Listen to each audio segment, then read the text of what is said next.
Well, there was finally a football game on tonight, and I have a lot of feelings about it. Honestly, I don't know about you, but it didn't really feel like football season. It kind of felt like they shouldn't have been playing a game, but what were your initial thoughts?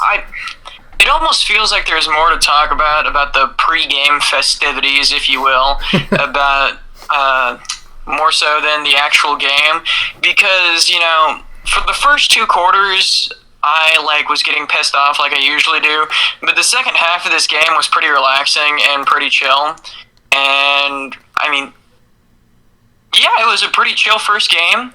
I didn't get really emotional, but there's still plenty to talk about. Yeah, I have to say, after, plays that went bad, I wasn't, screaming, oh, my God. Well, don't get me wrong, I would still get pissed off, but, I wasn't as furious as I would have been probably last year. Yeah, once we got the lead, we didn't really look back.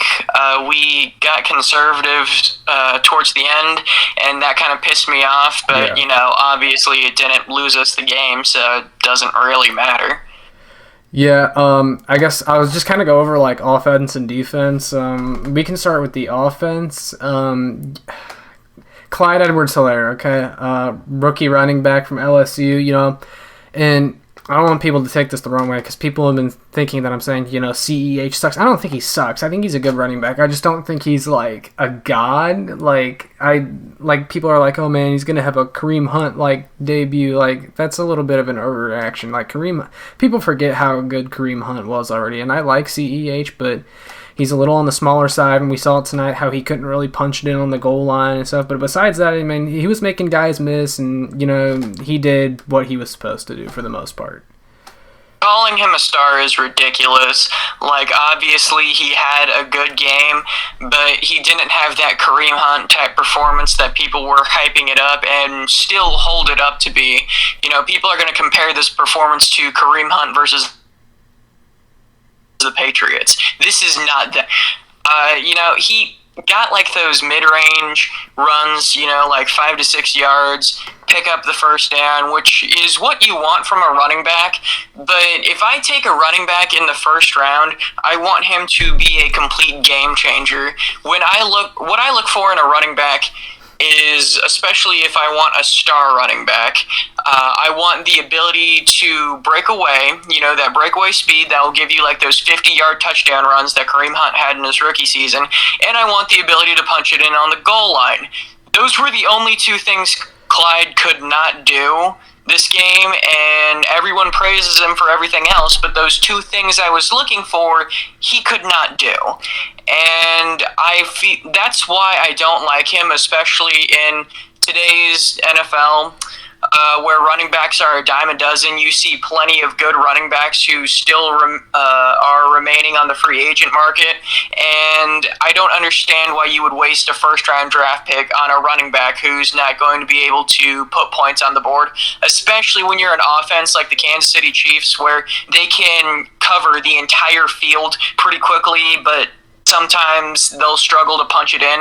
I know that was a problem we had at some points last year, punching it in the end zone, and it seems like that problem is only continuing with Clyde. That's one of the things I was really hoping with spending a first-round draft pick on him, that he would figure out how to punch it in the end zone, that he would solve that problem for us, whereas Damian and Shady could not.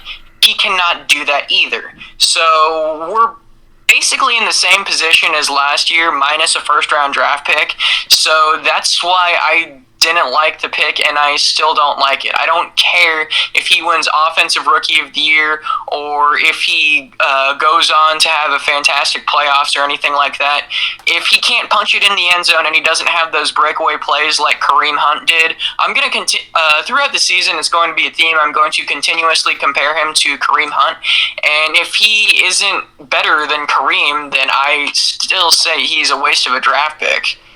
Yeah, you basically summed it up perfectly within that little 2-minute spiel. But the thing is, he was hyped as this big oh, he's really good at receiving out of the backfield. He didn't have a single reception in that. Now, I think he'll start to get more of that as the season goes on. But, still, if I were to criticize one point in his game, then like you said, he just doesn't have, like, that sheer speed. I mean, he ran a 4.6. Which, I mean, there's some DL that will run faster than that. You know what I'm saying? Linebackers that run faster than that. I mean, which is, like I said, doesn't mean he's, like, an unusable player, but yeah, he just didn't have that true breakaway speed. Hunt was more in that 4.5 range, which is a little bit better. And yeah, like you said, I mean, you're just going to be comparing him to Hunt. I mean, we got Hunt in the 3rd round. We spent a 1st round on CEH. And if CEH isn't better, then yeah, I can see why people would be a little upset by that. But maybe we just got really lucky with Kareem Hunt. But I mean, you didn't have to cut him. You know what I'm saying? So I mean, we'll see how it turns out. Well, it's not even that. What I really wanted, I didn't want the Chiefs to address running back early, but if they did, I wanted a power guy like J.K. Dobbins and Jonathan Taylor. You know why? To punch it in the end zone when we're on 3rd and goal, which is something that Clyde continuously failed to do multiple times today, whereas I'm sure JK and JT would have punched it in easy and gotten the scores. That score could have been a lot different if Clyde was actually able to punch it in. And he did that at LSU. He was able to really bowl over some guys and move the chains.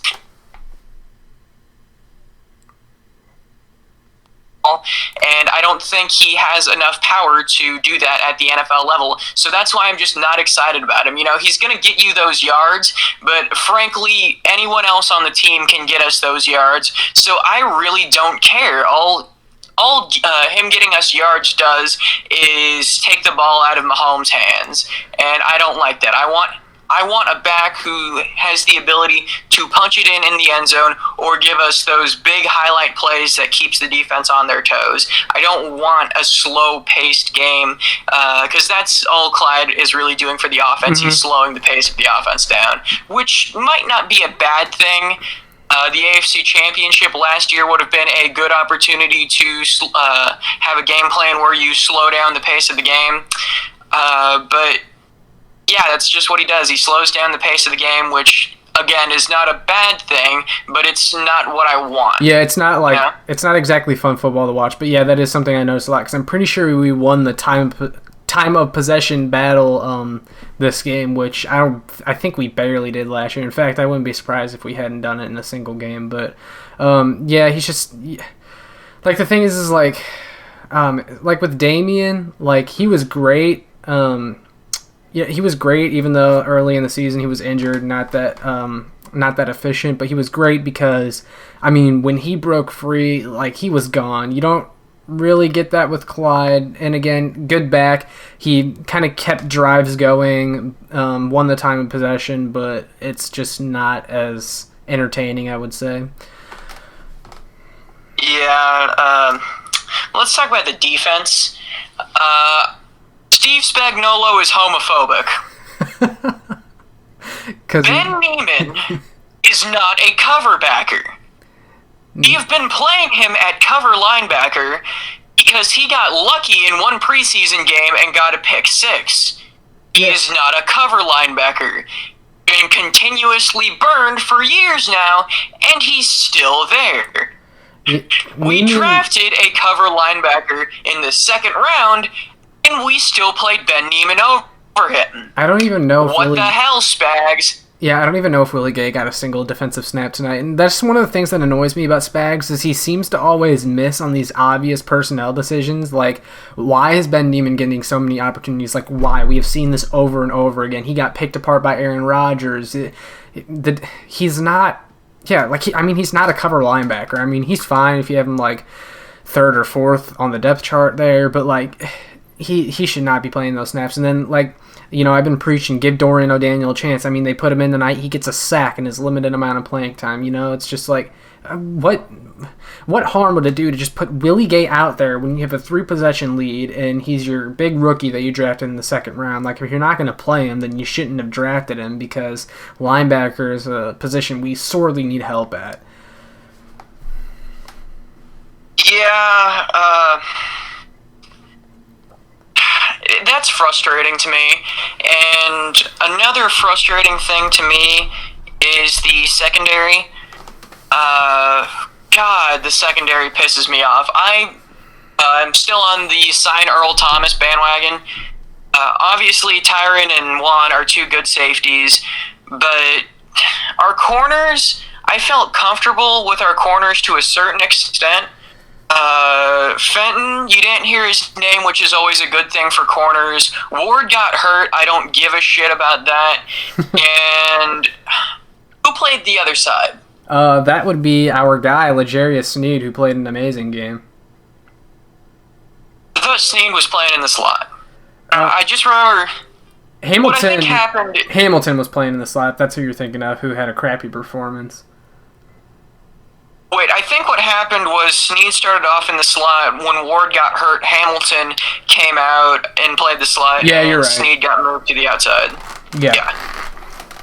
See, it's so hard for me to identify the secondary players on the first game of the year when there's no preseason, because for the most part, most of them are shit, and I don't know the numbers yet. I usually learn the numbers during preseason, so I had no idea who 38 or 20 are. I knew who L'Jarius Sneed and Antonio Hamilton were, but I wasn't sure what number was which, and I quickly found out, because one of them was very, very good, and the other one was a liability.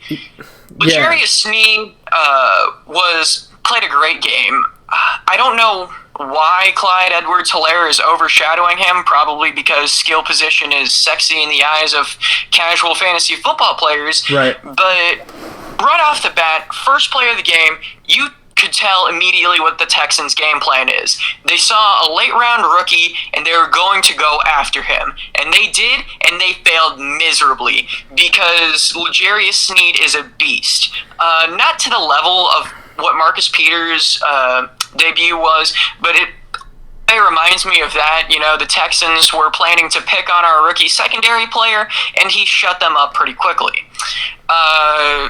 Sneed he wasn't really flashy, but he was good. He was always around the ball, and like I said, he didn't let passes get behind him, and you could really tell that he kind of foiled their game plan. He got one interception that I'm not going to sit back and rave about the interception. I guess it's a testament to his awareness. Well, but what happened... Yeah, well, Tyron... Go ahead. Yeah, no, Tyron hit him, so that would basically cause it. I mean, it was a free ball for him to take, but for him, like at the end of the year, people heard... Because I'm thinking, like, if he keeps up that performance, he could be in the Defensive Rookie of the Year conversation. Not that... I'm not saying that he will be, but just, like... the thing is like, at the end, they're going to look at his stats and be like, oh, yeah, he had an interception that game. You know, like, the interception on your stat sheet doesn't hurt, so... What excited me more so about that interception is because, let's be honest, that play was a gimme, and it would have been a bigger problem if he dropped it than it... The bad of him potentially dropping that would outweigh the good of him picking that off. That's the best way I can explain it. I know there's a better way to explain it, but it's not coming to mind right now. But anyway, what really excites me about Sneed is... if you look at his highlights from college, what he was best at is when he gets the ball in his hand, he's like a receiver, and he has a nose for the end zone, and he's elusive as a corner, and that I feel has a lot of excitement behind it. And if we can get him more plays like Tyron on the blitz and the ball goes up for Sneed, I feel like he could be a really dangerous player and an exciting player, because people love pick sixes, and I feel like L'Jarius Sneed is going to be a pick six machine, and I am very excited to see what his career pans out as. Yeah, I was always excited about him since we picked him, because if you look at his testing numbers, I mean, the dude jumps out of the gym, he can run a 4.3. I really wanted someone that could keep up with like the quicker, speedier receivers that we have in our division now, and you know that it helps you. The thing is not everyone has cover ability, but when you have someone that has the testing numbers like L'Jarius Sneed does, you can teach them the coverage, and they will take it and they will run with it when they learn it. And I think he learned pretty quickly, which is why he started tonight and had a great game, because he also had 3 PBUs tonight and they were all really good plays. Yeah, I'm very excited about L'Jarius Sneed. After the draft, initially, the player I was most excited about was Willie Gay. But L'Jarius Sneed, for me at least, everyone's going to talk about, Clyde, but L'Jarius Sneed has taken over for my favorite rookie of this draft class just because his college highlights are so fun to watch, and you got a glimpse of kind of what his college highlights were today, and I think he will become a highlight machine on the defense, and I'm so excited to see what he can do.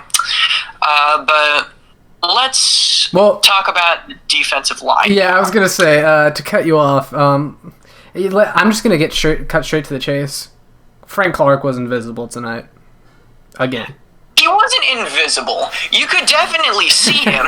What Frank Clark would do is he would completely beat the tackle.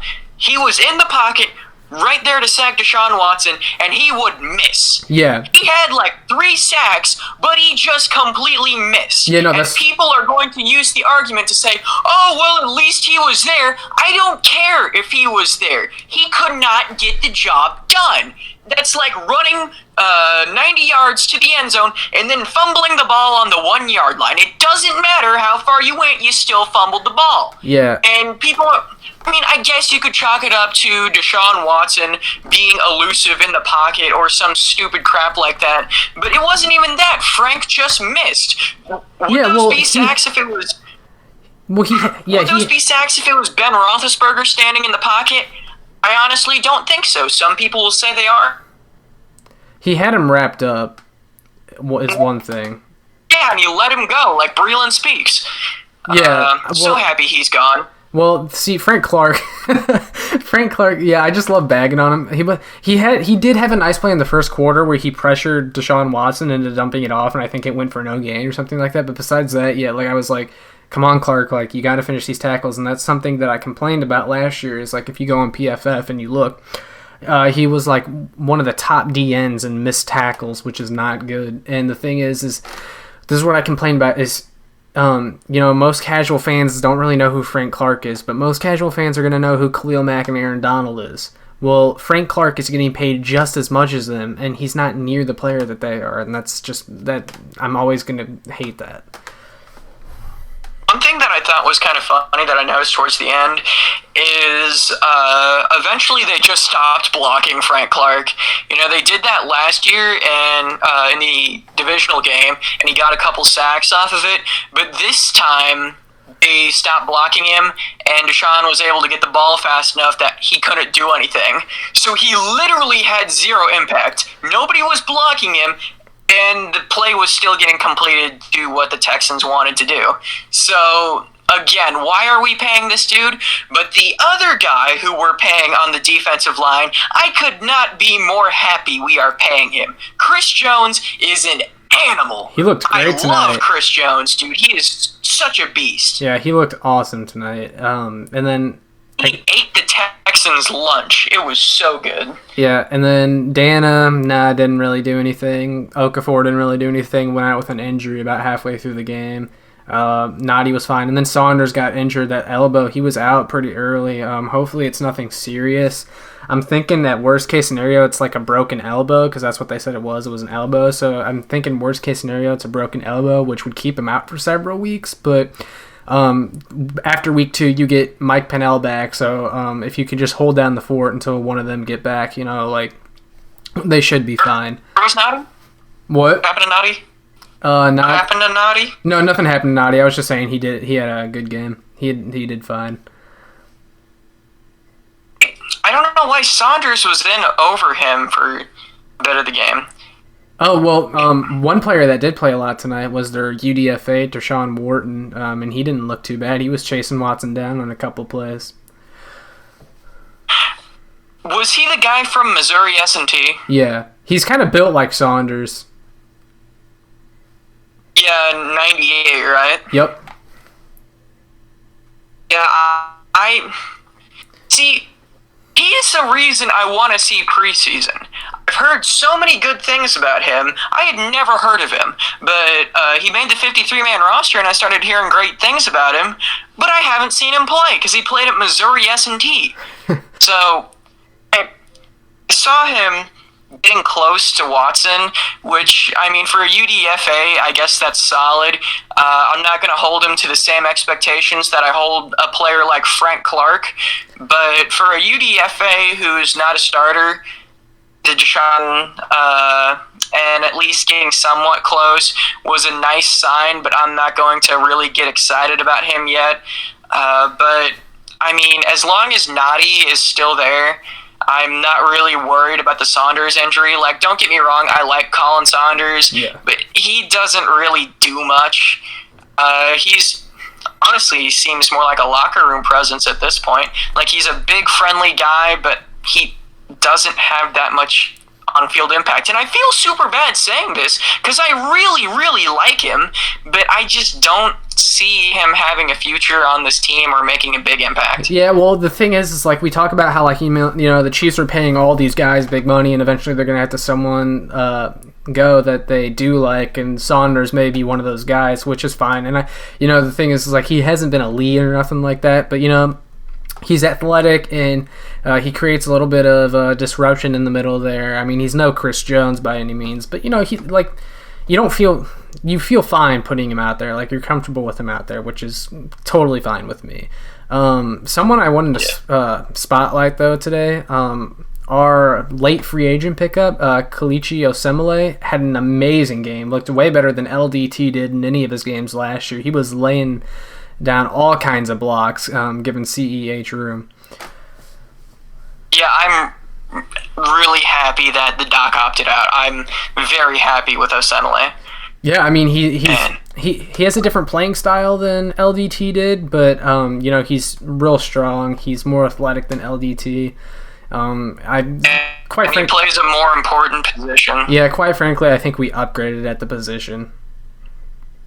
Yeah, last year the left side of the line was terrible. I am known for hating Eric Fisher, and I don't care that we went undefeated with him last year. I still hate Eric Fisher. I think the undefeated record is more a testament to how awful Cam Irving was, so I'm going to continue on that train. I still don't like Fisher. Left guard last year was Wiley. Wiley is not good. Center, Austin Ryder. Austin Ryder still sucks. Right guard last year, LDT, who struggled last year, and right tackle, Mitchell Schwartz, one of the greatest right tackles in NFL history, and the best right tackle in the NFL, obviously great. But this year, Fisher's going to Fisher. He's here for one last year, and then it's going to be Nyang time. There's not much to say about Fisher. Everyone knows who Fisher is. But Osemele, I was very happy when we picked him up. After his whole saga with the Jets, I wasn't sure if he'd be healthy or if he'd even really be an upgrade over LDT. So I was kind of nervous, but him coming in and playing significantly better than LDT, but this time on the left side, really evens out the offensive line so Mahomes doesn't always have to roll to the right. Like having some strength on the left side of the line now. And at center, Austin Ryder sucks. We have Daniel Kilgore and Darrell Williams on the practice squad. I would love to see either of them get the nod over Austin Ryder because, as I previously stated, he is horrendous. I don't know how he still has a job. And at right guard, Andrew Wiley. I still don't like Andrew Wiley, but something a lot of people have been saying and I agree with is he's a lot better right guard than he is the left guard. Again, that's not saying a whole lot, but Mitchell Schwartz would definitely be able to help him on the right side, whereas Fisher is not going to be able to help him. So Wiley will probably succeed more at the right guard position, and I feel fairly confident that when Martinez Rankin is back, he's going to take over that right guard spot to make that offensive line a lot better. And there is no way Austin Ryder plays out the rest of the season as the starting center. He's been terrible. They signed Kilgore, and he already looks terrible this. Yeah, they signed Kilgore. Maybe Kilgore is still like getting a rhythm with Mahomes, but I really like Daniel Kilgore and Nick Algoretti. I feel like he could play center. And Darrell Williams, undrafted free agent out of Mississippi State, I like him. I think he could be a better center than Ryder. Just anybody but Ryder at this point, I would be happy with that center. Hell, I'll take Wiley at center over Ryder. Just anybody. Yeah, I'm not a big fan of Ryder, and I do like Rankin, like you said, so hopefully he comes back strong and all. Part of the game I did want to talk about is the wide receivers. I think overall they had a good game. Demarcus Robinson had a case of the drops early on, but they didn't really go to him after that. Don't really care. I think Hardman had like one sweep that he did okay on. Sammy Watkins had a really good game, and then Tyreek Hill had that touchdown as well. Overall, the receiving corps didn't do anything stupid or anything. I mean, they did their jobs. They played really well all together. Well, I can tell you right now how Sammy Watkins' season is going to go. He had a great game this week. Next week, they get hurt.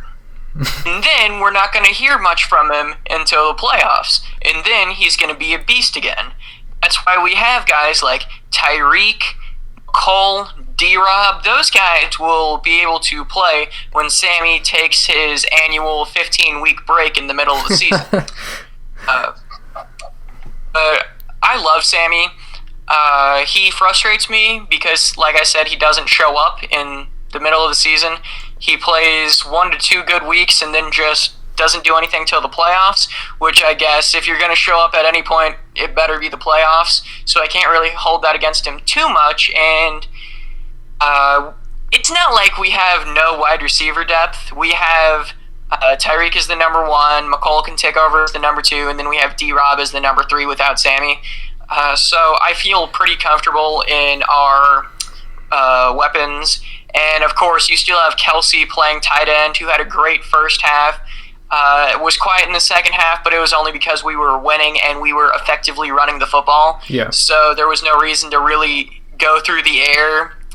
And I felt like they kind of, underutilized Mahomes, which I guess we won and they didn't really need to open up the playbook, which... No, yes. That's a good thing. It's essentially a free win. No, because, I was saying before, he wasn't that prolific tonight. I think he had just over 200 yards and the 1 passing touchdown, and that was it, which isn't a very Mahomes-like stat line. But, they won pretty handily despite that. So, I mean, and again, it's not like... a couple TDs. Yeah.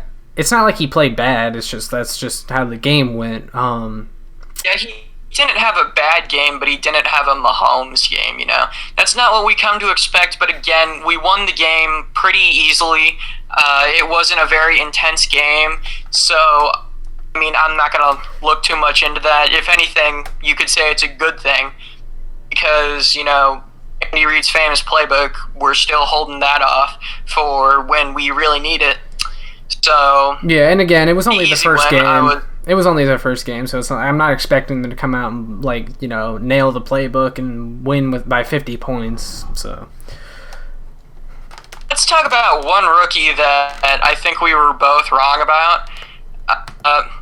Trevor Lawrence, also known as Tommy Townsend, took over for Dustin Colquitt, and I can confidently say I was wrong.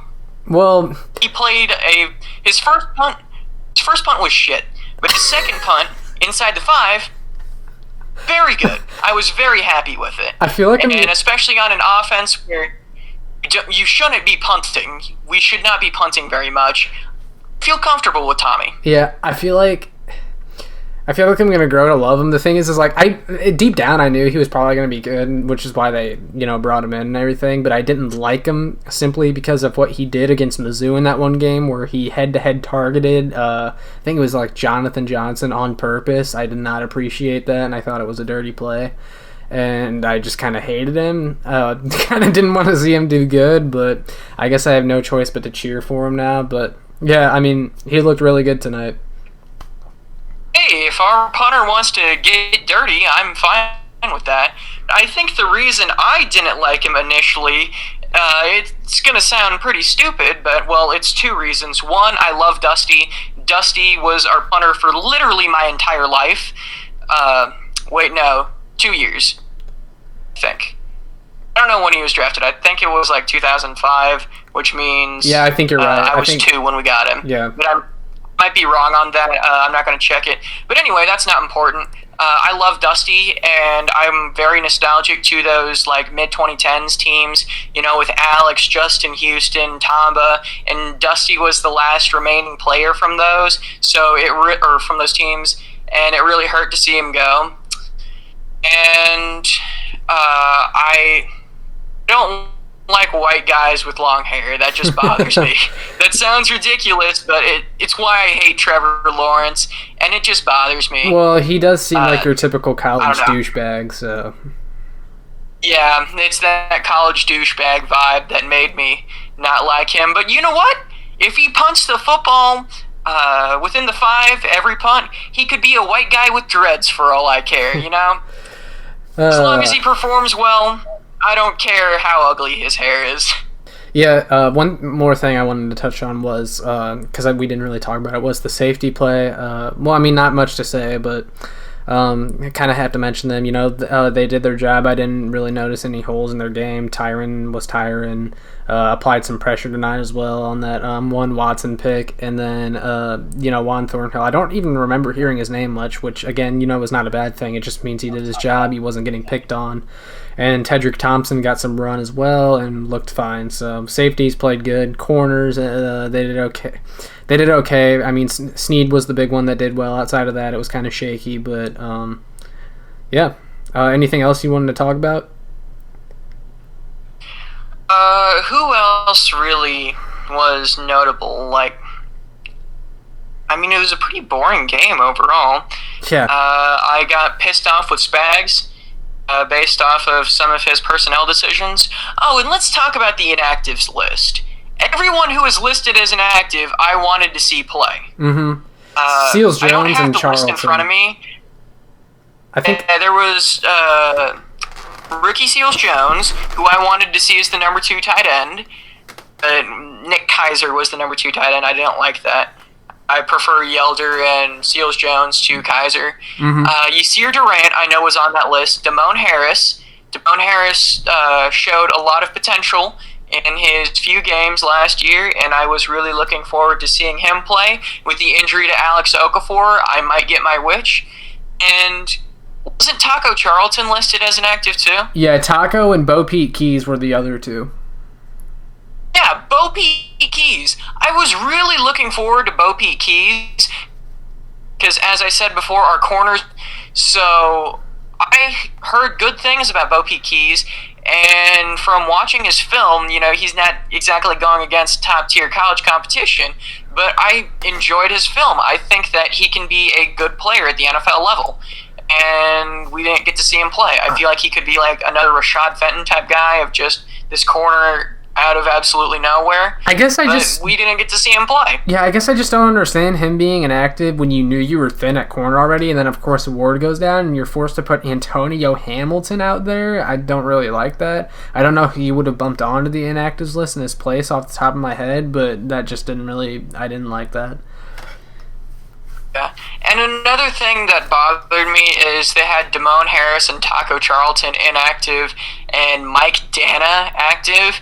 I saw people on Twitter being like, man, I like this Dana kid, but I saw nothing from Mike Dana. I was really looking forward to seeing Taco Charlton. I know you've said that you believe that he can be this season's Emmanuel Ogbah, yes. And I don't know if he'll be as good as Ogbah, but I definitely think he could be a breakout player. And like I said, Damone Harris, I saw a lot of potential from him. So I just can't believe Dana got the nod over both of them.